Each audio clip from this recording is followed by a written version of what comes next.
Topping the news tonight, Northport emergency crews had their 4th of July weekend interrupted when they had to stem a sudden tide of raw sewage spilling into the river. A wastewater valve in the area broke on Saturday, which had never happened before. WVUA 23's Justina Banu spoke with Northport Mayor Bobby Herndon and the Hurricane Creek Keeper. She joins us now live with more. Justina. Emergency crews were scheduled to permanently repair the valve this morning, but according to city officials, they want to inspect the situation more before any permanent fixes.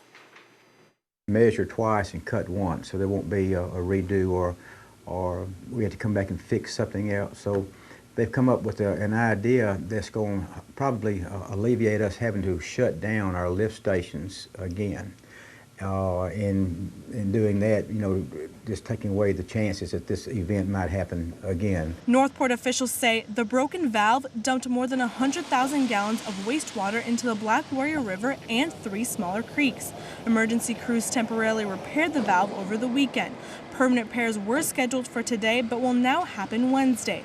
Northport Mayor Bobby Herndon says the city wants to make sure this kind of situation doesn't happen again. Everybody putting our collective heads together, our engineering department, our sewer department, to do the best thing as far as the citizens are concerned. The city notified the public via Facebook, but members of the Black Warrior River Keeper and the Hurricane Creek Keeper say the city should have put signs along the river and affected areas. Like this one I have here. When the city of Tuscaloosa has a sewer overflow, they put up these public notices every place that the public can come in contact with that water. Wathen says coming into contact with raw sewage can be very dangerous. For humans coming in contact with raw sewage, some of the bacteria associated with raw sewage can be very dangerous. It can cause severe infections. So for people not to know that there's a vast amount of raw sewage in the water that they may be contacting, in my opinion, is irresponsible. Herndon says Northport wasn't quite prepared for something of this magnitude. There could have been any number of things that we could have done if we ever had any experience at this. This is the first time this ever happened. We did everything that our protocol calls for. Is there room for improvement? Always room for improvement. The city says avoid contact with soil or water that may have been affected. Areas downstream of Tuscaloosa's Riverwalk are affected. Lake Tuscaloosa is not.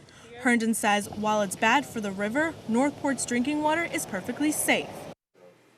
Northport is working with the Alabama Department of Environmental Management and will begin cleanup efforts once permanent repairs have been made.